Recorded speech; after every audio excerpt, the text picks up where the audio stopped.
Way up there is my, I think it's actually a double Eucalyptus neglecta. On the right, that was the one that got broken off last year, and that is actually the last branch that has formed the leader. Otherwise, it would have been about 10 feet taller than that one beside it, but doing well. You know, the weight of the ice is what kind of broke it, but just kind of get up in here, show you what I did, show you what it's looking like. So there, oops, just gotta watch where I'm stepping. Got stuff coming up. So right there, that's where it was bent over the fence and it was damaged. It wasn't gonna come back, so I cut that off at an angle. And that branch there was laying horizontal, and now it's going up as the main leader. So I'm hoping in time that you won't even know that that was cut there.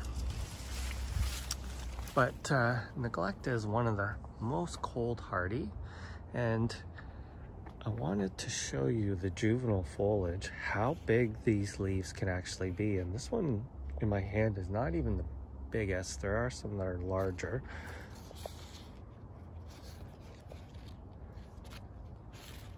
And I can smell it. See, the thing about neglecta is it is one of the most fragrant of the eucalyptus. You can really smell the oils.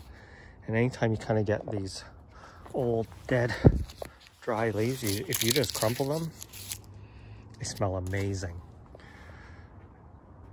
The bigger the tree gets, the stronger the scent coming off of it. So if you don't like that eucalyptus smell, this is not the tree for you.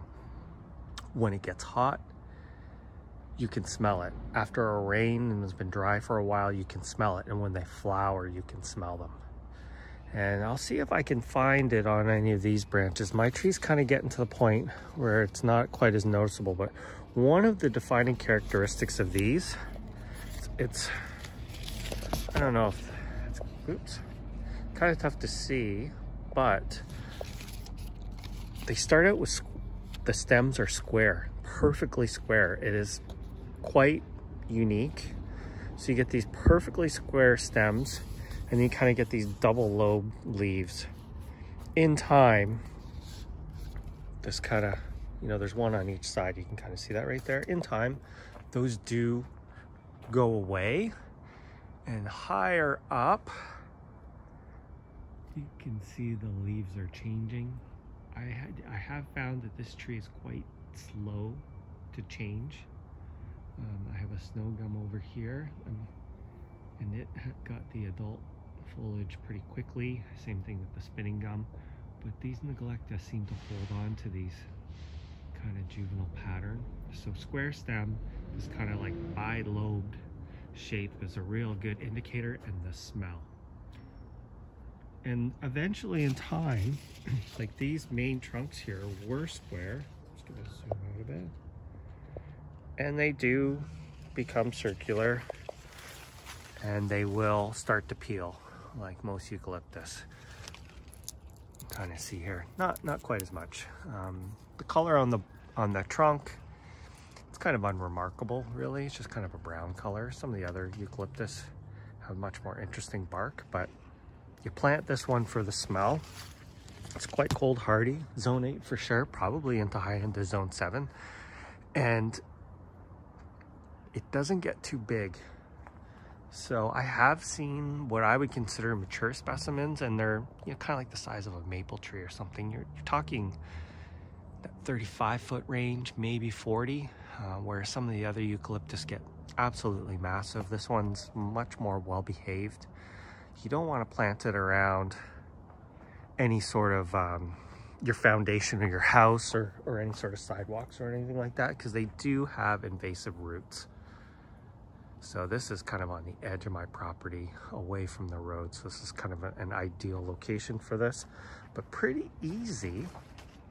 And you can trim it off and trim them off, and they will come back. I have seen one, I don't know if it was cut back intentionally or if it was trimmed on purpose, but when it was cut back, it sent up shoots from the ground, from the stump, absolutely everywhere. So I guess that these have a what you call a lignotuber in them, and so it'll send up new growth, and the new growth is the juvenile foliage, not the adult. So I'm still waiting for mine to get the full adult. The leaves up top there are still pretty, like they're still thick.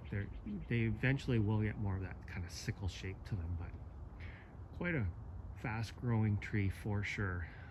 I would hazard a guess and say that this is over 20 feet and it's been here about 4 years. So, and they sound great in the wind when they get big. Anyway, long video, but I find them to be very easy to care for. You don't want to plant them in a boggy spot. There are some eucalyptus that will do well in that sort of situation, but any sort of average draining soil is fine.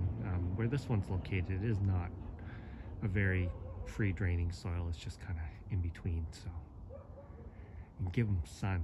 They really like the sun, because if you plant them in a shady spot, they will grow towards the sun, so you'll get a pretty funky looking tree. Anyway, thanks for watching.